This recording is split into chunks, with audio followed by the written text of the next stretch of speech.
మాట్లాడుతున్నాడు. ఏమా దేవుడికి సాధ్యమైంది ఏముందమ్మా? మీదడికి ఇదే రోజు ప్రియ దేవుని బిడ్డవా, ప్రాసెస్ ఉంది. ప్రతి దానికి ఒక సమయం ఉంది, ప్రతి దానికి ఒక కాలం ఉంది, ప్రతి దానికి దేవుని యొక్క ఏర్పాటు ఉంది. అబ్రహాము ఇంటిని దీవించడానికి సంవత్సరం పట్టవచ్చు, కానీ ఒబేదేదోము ఇంటిని దీవించడానికి 3 నెలలే పట్టింది. నువ్వు నమ్మితే నీ ఇంటిని దీవించడానికి 1 నెల చాలు. ఆ 1 నెలలో ప్రియ దేవుని బిడ్డారా, ఫిబ్రవరి, మార్చి నెల అవ్వచ్చు, లేకపోతే జనవరి అవ్వచ్చు, ఏప్రిల్ అవ్వచ్చు, అది ఏ నెలలే కావాలి. నీ జీవితంలో ఒక విజయపు వార్తలు వింటావు. నీ కుటుంబంలో ఒక సంతోషాన్ని నీవు చూస్తావు. గత సంవత్సరం నీ జీవితంలో నష్టమే చూశావు, కానీ ప్రభు నీతో మాట్లాడుతున్నాడు. ఈ నెలల్లో ఆయన దర్శన విషయమై అది నిర్ణయ కాలమున జరుగును. దానికోసము నువ్వు ఏటప్పుడు ఎదురు చూడు, అది త్వరపడుతుంది. చూడండి, వాగ్దాన సందేశంలో భాగంగానే హబక్కూకు గ్రంథము 2వ అధ్యాయము 3వ వచనం ఒకసారి చూడండి. ఆ దర్శన విషయమై నిర్ణయ కాలమున జరుగును, సమాప్తమగుటకై ఆతురపడుచున్నది, అది తప్పక నెరవేరును. అది ఆలస్యముగా వచ్చినను దాని కొరకు కనిపెట్టుము, అది తప్పక జరుగును, జాగు చేయక వచ్చును. చాలా జాగ్రత్తగా గమనించండి ఈ యొక్క వాగ్దాన సందేశాన్ని. అసలు వాగ్దానం ఏమై ఉంది, దేవుడు ఎన్ని రకాలుగా దాంట్లో మాట్లాడాడు. వాగ్దానం 8 భాగాలుగా వచ్చింది. ఒకసారి చూడండి. ఆ దర్శనము మొట్టమొదటిది, ఆ దర్శనము. రెండోది నిర్ణయ కాలమున జరుగును. మూడవది సమాప్తమగుటకై ఆతృత పడుతున్నది. నాలుగోది అది తప్పక నెరవేరును. ఐదోది ఆలస్యముగా వచ్చినను. ఆరోది దాని కొరకు కనిపెట్టుము. ఏడోది అది తప్పక జరుగును. ఎనిమిదోది జాగు చేయక వచ్చును. ప్రియ దేవుని బిడ్డారా, మనము దేవుని సన్నిధికి వస్తున్నాం, దేవునితో ఉంటున్నాం, దేవునిలో నిలబడుతున్నాం. విశ్వాసముతో మనం దేవుని సన్నిధిలో పొందుకోవటానికి మనం వస్తున్నాం. అది ఏదైనా కానీ, ఆరోగ్యమా, సమృద్ధి, దీవెన, మనం దేవుని సన్నిధికి వస్తున్నాము అంటే దేవుని దగ్గర నుంచి ఏదైనా పొందుకోవటానికి మనం వస్తూ ఉన్నాం.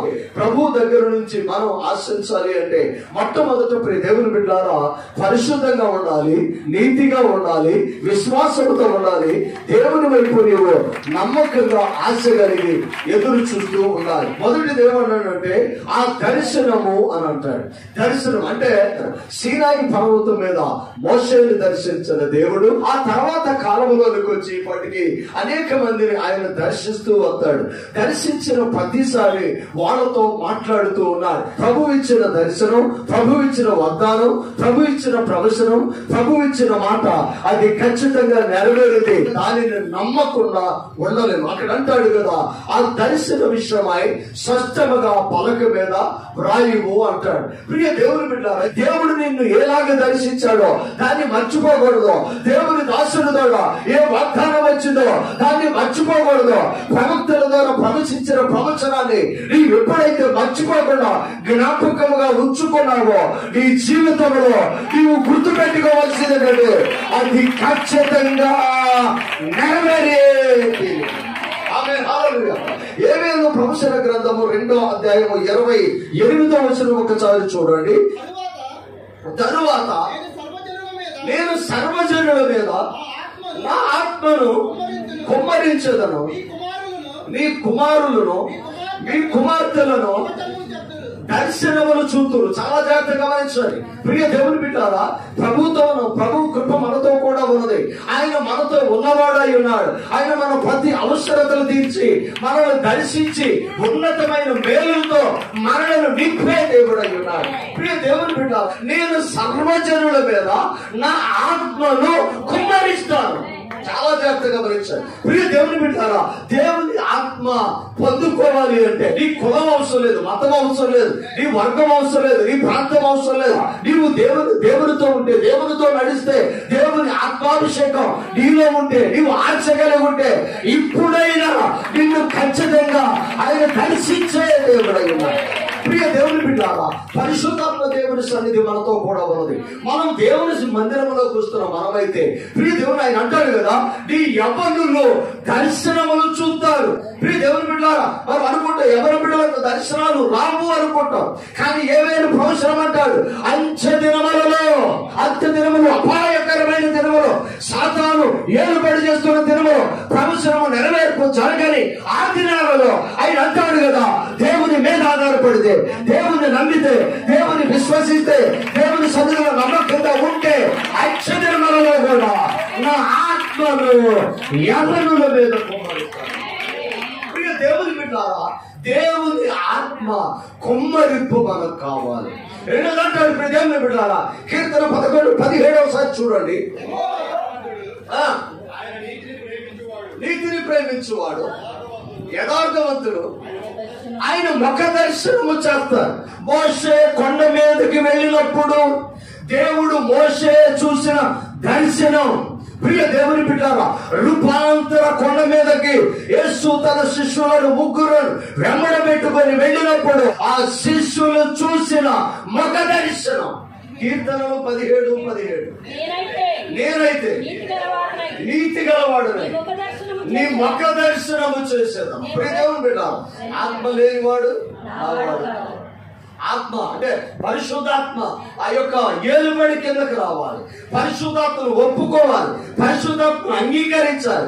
ఆ పరిశుద్ధాత్మ నీవు కార్యాల మీద ఆధారపడాలి. ప్రదేవుని ఎప్పుడైతే నీవు ఆ పరిశుద్ధాత్మను నమ్ముకుంటావో అప్పుడు నీ జీవితంలో నీవు ఏ దర్శనమైతే దేవుడు నీకు ఇచ్చాడో దానిని నీ జీవితంలో నెరవేర్చేవాడై ఉన్నాడు. ఆదికాండము 18:14 యెహోవాకు అసాధ్యమైనది ఏదైనా ఉన్నదా? నిర్ణయ కాలమందు మీ యొద్దకు తిరిగి వచ్చేదను, శారాకు కుమారుడు కలుగున. సింధూర వృక్షము కింద అబ్రహాము ఉండి ఏడుస్తూ ఉండగా 3 దేవుని దూతలు అబ్రహామును దర్శించారు. ఆమె ఆ దర్శనము నిర్ణయ కాలమున జరుగును. 3 దేవదూతలు ఎండవేళ అబ్రహాము దగ్గరికి వచ్చారు. దేవుని బిడ్డలారా, వచ్చినప్పుడు అబ్రహాము పరిస్థితి ఏంటంటే, తనలో ఉన్న లోట్లను బట్టి, తను ఎదుర్కొన్న సమస్యలను బట్టి, తనకు ఎదురైన అవమానాలను బట్టి వేదనతో కన్నీరు కారుస్తూ సింధూర వృక్షము కింద ఏడుస్తూ ఉంటాడు. ఏడుస్తూ ఉండగా దేవుని బిడ్డారా, దేవుడు అబ్రహామును దర్శించాడు. అబ్రహామును దర్శించినప్పుడు అబ్రహాముతో మాట్లాడతాడు, నీకు ఏది ఏటో దానిని నేను తీరుస్తాను. అబ్రహాముకి ఏదో లేటు, బిడ్డలు లేటు. ఈ రోజు ఉదయకాల సమయంలో ఆరాధనలో ఉన్న మనకు ఒక్కొక్కరికి ఒక్కొక్క లేటు ఉంది, ఒక్కొక్క అవసరత ఉంది. అయితే దేవుని దూత అబ్రహాము దగ్గరికి వచ్చింది. అబ్రహాము దగ్గరికి వచ్చి అబ్రహాముతో మాట్లాడుతుంది, నేను నీ కన్నీరు నేను చూశాను, మీదటికి మరలా నేను వస్తాను, నీ ఒడిలో పెట్టుకుంటాను. చాలా జాగ్రత్తగా గమనించాను. ఆ దర్శనము నిర్ణయ కాలమును జరుగును. అంటే నీకు వచ్చిన దర్శనం, నీకు వచ్చిన వాగ్దానం, నీకు దేవుడిచ్చిన ప్రవచనము నెరవేర్పు నిర్ణయ కాలం ఒకటి ఉంది. నువ్వు తెల్లవారే జరగాలంటే జరగదు. అది దేవుడు ఒక కాలాన్ని నిర్ణయించాడు. ఎవరో బిడ్డ పుట్టాలంటే 9 నెలలు ఆగాల్సిందే. ఒక పంట చేతికి రావాలంటే 3 నెలలు ఆగాలి. ప్రియ దేవుని బిడ్డారా, ఒక ఇల్లు కట్టాలంటే సమయం ఉంటుంది, ఒక వ్యాపారం కట్టాలంటే సమయం ఉంటుంది, ఒక బిడ్డ ఎదగాలి అంటే సమయం ఉంటుంది. కానీ మన ఆలోచన ఏంటంటే తెల్లవారి పట్టుకలు ఇన్స్టెంట్ గా అయిపోవాలి అనే టైప్ లో ఆలోచన చేస్తా ఉంటాం. ప్రియ దేవుని బిడ్డారా, అది నిర్ణయ కాలంలో జరుగును. దేవుని దూతలు వచ్చారు, అబ్రహామును దర్శించారు, అబ్రహాముతో మాట్లాడారు. మాట్లాడిన తర్వాత అక్కడ జరగదు అని అనటానికి ఒక సూచనగా శర ఏం చేస్తుందంటే నవ్వుతుంది. నవ్వుతున్న సమయంలో దేవుని బిడ్డారా, అక్కడ దేవుని దూత మాట్లాడుతుంది, యెహోవాకు అసాధ్యమైనది ఏదైనా ఉన్నదా? ఈ రోజున మనం అదే గుర్తు పెట్టుకోవాలి. మీరు దేవుని బిడ్డలారా, నిన్ను బట్టి కాదు, ఆయన కృపను బట్టి నీకు ఇస్తాడు. నీ సమర్థమును బట్టి కాదు, ఆయన ఇవ్వగలిగిన దేవుడు. నువ్వు ఏది కావాలో దానిని ఇవ్వటానికి యేసయ్య నీతో ఉన్నాడు. ఆమేన్. నీ సామర్థ్యాన్ని నువ్వు కొలుచుకోని అవసరం లేదు, ఆయన శక్తి మీద ఆధారం. ఇది సాధ్యము కాదు, నిజమే. దేవుని దగ్గరికి ఎందుకు వచ్చో తెలుసా? మనకి ఏది సాధ్యం కాదో అది పొందుకోవటానికి దేవుని దగ్గరికి వస్తాం. మనిషి ఏది చేయగలడో దాన్నే చేస్తాడు, కానీ దేవుడు అలా కాదు. దేవుడు ఏది అనుకుంటాడో దాన్ని చేస్తాడు. అందుకని ఆయన దేవుడు. మనం మనుషులమయ్యాం. మన శక్తి ఏంటంటే 25 కేజీలు రైస్ కట్టలేస్తాం, దాన్ని అదే చేయగలం. కానీ దేవుడు అది కాదు, ఏదనుకుంటే అది చేయగలం. కలుగును గాక ఆకాశము కలిగింది, కలుగును గాక సముద్రాలు కలిగినవి, కలుగును గాక భూమి కలిగింది, కలుగును గాక సకల సృష్టి సృష్టించబడింది. ఆయన అనుకుంటే కలిగింది. దేవుని బిడ్డ, భూమి పునాది వెయ్యక ముందు ఆయన ఆలోచనలో నీవు ఉన్నావు. భూమి పునాది వెయ్యక ముందు ఆయన ప్రణాళికలో నీవు ఉన్నావు. భూమి పునాది వెయ్యక ముందు నిన్ను ఎలా సృజించాలో, ఎవరికి పుట్టించాలో, ఏ ఇంట్లో ఉండాలో, నీ జీవితం ఎలాగా మనసాలో ఆయన ఏర్పాటులో నీవు ఉన్నావు. ఒక రకంగా చెప్పాలంటే మనం ఎవరిని కారణ జన్మలమయ్యాం. ఇవి అనుకుంది అది సాధ్యము కాదు అనుకుంది. ఎప్పుడు మాట్లాడుతున్నాడు? ఏమా దేవుడికి సాధ్యమైంది ఏముందమ్మా? నేను నీ ఇంటికి వస్తాను, మీదడికి ఇదే రోజు వస్తా. ప్రియ దేవుని బిడ్డవా, ప్రాసెస్ ఉంది. ప్రతి దానికి ఒక సమయం ఉంది, ప్రతి దానికి ఒక కాలం ఉంది, ప్రతి దానికి దేవుని యొక్క ఏర్పాటు ఉంది. అబ్రహాము ఇంటిని దీవించడానికి సంవత్సరం పట్టవచ్చు ప్రియ దేవుని బిడ్డలారా, కానీ ఒబేదేదోము ఇంటిని దీవించడానికి 3 నెలలే పట్టింది. నువ్వు నమ్మితే నీ ఇంటిని దీవించడానికి 1 నెల చాలు. ఆ 1 నెలలో ప్రియ దేవుని బిడ్డలారా, ఫిబ్రవరి, మార్చి నెల అవ్వచ్చు, లేకపోతే జనవరి అవ్వచ్చు, ఏప్రిల్ అవ్వచ్చు, అది ఏ నెలలే కావాలి. నీ జీవితంలో ఒక విజయపు వార్తలు వింటావు, ఒక సంతోషాన్ని నీ వింటావు, ఒక విజయపు జెండాను ఎగరవేస్తావు. నీ కుటుంబంలో ఒక సంతోషాన్ని నీవు చూస్తావు. గత సంవత్సరం నీ జీవితంలో నష్టమే చూశావు. గత సంవత్సరంలో ఏ విజయాన్ని నువ్వు చూడలేదు, కానీ ప్రభు నీతో మాట్లాడుతున్నాడు. ఆమేన్, హల్లెలూయా. ఈ నెలల్లో ఆయన దర్శన విషయమై అది నిర్ణయ కాలమున జరుగును. దాని కోసము నువ్వు ఏటప్పుడు ఎదురు చూడు, అది త్వరపడుతుంది. నేను సేవకు వచ్చిన కొత్తలో వర్గీసయ్య నాతో అన్న మాట ఏంటంటే, ఆయన దీవిస్తాడు. దీవించాలి అంటే మీరు పని చేయాలి. ఎందుకంటే పెద్ద అమ్మాయి 10th క్లాస్, చిన్న అమ్మాయి 7th క్లాస్. స్కూల్ మార్చి పిల్లలు ఇక్కడ తీసుకొచ్చారు. అసలు ఏం జరిగిందో తెలియని ప్రదేశంలో నేను ఒకరోజు ఆ దైవసేవకుడి దగ్గరికి వెళ్ళి కూర్చున్నా. అసలు భయం వేస్తుంది కదా, 10th స్కూల్ ఎవడు మారడు, 4 తప్ప ఎవడు చేయడా పని. ఆమె హల్లెలూయా. ఏమా 7th class, 10th class school మారి కూడా కూర్చొని ఎలాంటి అద్భుతం అంటే, ఏదో పాటు పబ్లిక్ ఎగ్జామ్ బీక్ పాడేసాడు చాలా. ఆమె అది రాసిందో ఆమెతో రాస్తున్నా తెలియదు అని ప్రశాంత్ దేవుని పెట్టారు. ఉదయాన్ని తీసుకుని వెళ్ళేవాడు, సాయంత్రం మళ్ళా స్కూల్ టైమే, స్కూల్కి వెళ్ళేది, స్కూల్ నుంచి వచ్చేది. దేవుని మహాకృపను బట్టి అద్భుతంగా 10th క్లాస్ దేవుడు ఇచ్చాడు, 7th క్లాస్ దేవుడు ఇచ్చాడు. అన్ని విషయాలలో దేవుడు గొప్ప కార్యము చేసిన వాడు. ఆమె నేను భయపడవద్దు ప్రియ దేవుని బిడ్డ, అది నిర్ణయ కాలంలో జరుగుతుంది. అది సమాప్తమవుటకై ఆతురత పడుతున్నది. అది తప్పక నెరవేరును. ఆమేన్, హల్లెలూయా. మా హృదయంలో అదే భయం ఉంది, మా హృదయంలో అదే భయం ఉంది. మేము ఇలాంటి పరిస్థితులు ఇక్కడికి వచ్చాం, మేము ఏం చేయాలి అని ఆలోచన చేస్తూ ఉన్నాం. ఆయన ఒకే ఒక మాట అన్నాడు, ఆయన బలమైన హస్తము కింద దీన మనస్సు కలిగి. దీనత్వం ఉందా? తగ్గించుకునే మనస్సు ఉందా? ఆయన ఇస్తాడైన నమ్మకం ఉందా? ఆయన కోసం ఎదురు చూసే ఓర్పు ఉందా? ఓర్పు ఉందా ప్రియ దేవుని బిడ్డ? ప్రభు నీతో మాట్లాడుతున్నమాట చాలా జాగ్రత్తగా మాటలు గమనించాలి. కొంతమందికి ఓర్పడదు, కొంతమందికి ప్రియ సహనం ఉండదు, కొంతమంది కనిపెట్టరు, కొంతమంది దేవుని వాగ్దానాలు నమ్మరు, కొంతమంది వాటి మీద నిలబడరు. కానీ ఇప్పుడు దేవుని బిడ్డలారా, ప్రభు నీతో మాట్లాడుతున్నాడు. ఫిలిస్తీన్లకు నష్టాన్ని తీసుకొచ్చిన మందసం, అభిరాధ బిడ్డలు మేలు చేయాలని మందసం, ఓబేదేదు ఇంటిని ఎందుకు దీవించింది? ఎందుకు ఆ ఇల్లు దీవించబడింది అంటే దేవుని బిడ్డ ఆమేన్ హల్లెలూయా.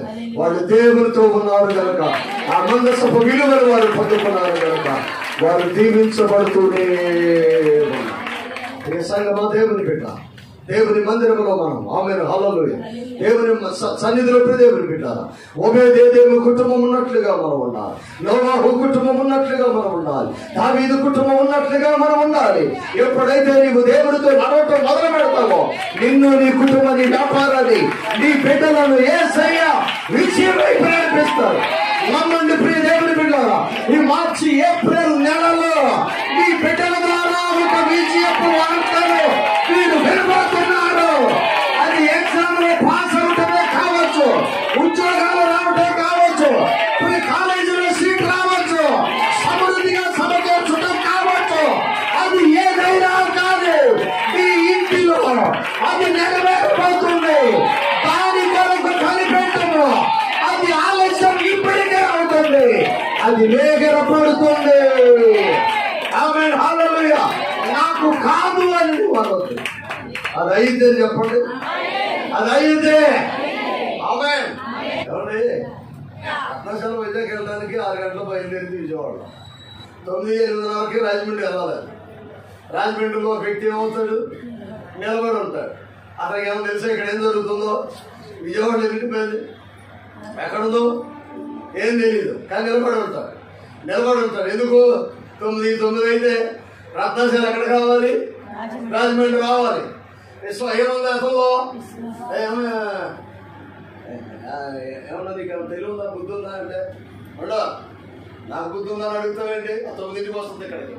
నీకు ఎలా తెలుసు? నిన్న అట్టాగే వచ్చింది, మొన్న అట్టాగే వచ్చింది, మా నాన్న చెప్పాడు అప్పుడు అట్టాగే వచ్చిందని, అంతకుముందు వాడు పెద్దవాళ్ళు చెప్పాడు అప్పుడు అట్టాగే వచ్చిందని.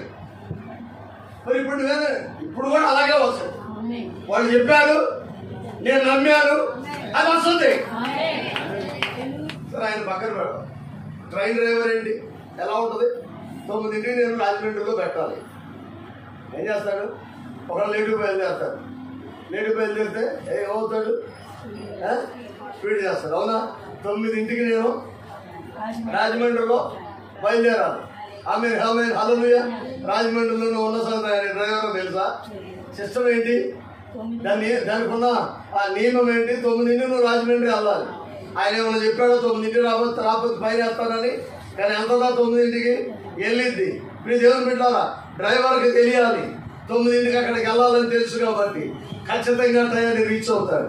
అక్కడ ఉన్న ప్రయాణికుడికి తెలిసింది అది 9కి వస్తుంది కనుక నేను అక్కడ ఉండాలి. ప్రియ దేవుని బిడ్డారా, దర్శనం కూడా అలాంటిదే. నువ్వు ప్రయాణికుడిగా రాజమండ్రిలో ఉంటే, నువ్వు మందిరంలో విశ్వాసగా ఉంటే నిన్ను కలుసుకునే ఆశీర్వాదాలు వేగరపడుతున్నవి. ఒకవేళ నీకు సంవత్సరం రాకపోవచ్చు, ఈ సంవత్సరంలో నీ దగ్గరికి రాబోతుంది, నిన్ను చేరుకోబోతుంది, నిన్ను తన దానిని హెచ్చించబోతుంది, ఉన్నతమైన శిఖరాలకు అది నిన్ను చేర్చబోతుంది. ఇది నమ్మాలి, ఇది నమ్మాలి. ఇది నమ్మిన వారి జీవితంలో యేసయ్య విజయాన్ని చూస్తాడు. 2 చేతుల పైకి తప్పదు. 9కి రాజమండ్రి ట్రైన్ వెళ్ళిందా లేదా, అతను ఎక్కడా లేదా? ఇది మనుషుల సృష్టి. వాక్యం అంటుంది అది ఆతృత పడుతుంది. ఆమేన్ హల్లెలూయా. ఎందుకు లేట్ అయిందని అడగొచ్చు. గత సంవత్సరం దేవుడితో ఉండే విషయంలో ఎక్కడో వెనకడికి వేశావు. గత సంవత్సరమే నీవు దాన్ని పొందుకోవాలి, అజాగ్రత్తగా ఉన్నా. కానీ ప్రియ దేవుని బిడ్డారా, అది రావటానికి సిద్ధంగానే ఉంది. ఆమేన్ హల్లెలూయా. నువ్వు సిద్ధంగా లేవు కనుక అది ఆలస్యమైంది. అది అంటారు కదా, ప్రియ దేవుని బిడ్డారా, యెహోవాకు అసాధ్యమైనది ఏదైనా ఉన్నదా? అబ్రహాము దీవెనలు లేట్ అవ్వటానికి ఒక కారణం ఉన్నది. ఆ కారణం ఏంటంటే ఆయన లేటుగా ఇచ్చిన తరతరాలకి సరిపడదిస్తాడు. నువ్వు నిలబడు, నీ వ్యాపారాన్ని ఇస్తాడు. నువ్వు నిలబడు, నీ బిడ్డలు ఇస్తాడు. నువ్వు నిలబడు, నీ కుటుంబాన్ని ఇస్తాడు. నువ్వు నిలబడు, ఆశీర్వాదం.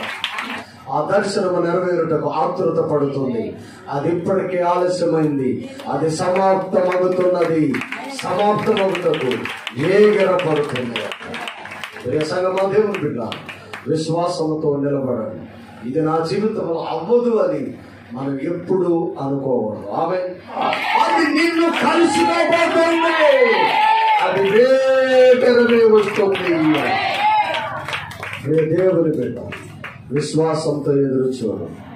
అద్భుతమైన ఆశీర్వాదాలు ప్రభు నీ జీవితంలో ఇచ్చేవాడు. తల వంచండి. చిన్న ప్రార్థన. ప్రేమ కలిగిన దేవ, సత్యస్వరూపి, కనికర సంపన్నడానికి ఇక్కడున్న బిడ్డలందరినీ నీ చేతికి అప్పగించి ప్రార్థన చేస్తూ ఉన్నారు. 90 సంవత్సరాల వయసులో సారాయి విషయంలో నీ దర్శనము వేగిరపడుతూ వచ్చి నెరవేరిన రీతిగా ప్రభువా, ఈ మందిరంలో అనేక మందిని దర్శించి వారి అవసరతలు తీర్చిన రీతిగా, అలనాడు ఒబేదేము ఇంటిని దర్శించిన రీతిగా ఈ ఉదయకాల సమయంలో ఇక్కడున్న వారిని, ప్రతి వారిని మీరు దర్శించండి. ఆ దర్శన విషయమై మేము స్వస్థముగా మా హృదయం అనే పలక మీద రాసుకునే కృపను దయచేయండి. యేసయ్యా, ఇక్కడున్న ప్రతి వారిని నాయన వారి వారి దర్శనాలు కలుసుకునే కృపను దయచేయండి. వారి వాగ్దానాలు నెరవేర్చండి. వారి ప్రవచనాలు కార్యరూపం దాల్చినట్లు సహాయం చేయండి. ఇక్కడున్న ప్రతి బిడ్డను దీవించను. యేసు పరిశుద్ధ నామమున అడిగి వేడుకొనుచున్నాము తండ్రి. ఆమేన్, ఆమేన్, ఆమేన్. అందరికీ వందనాలు.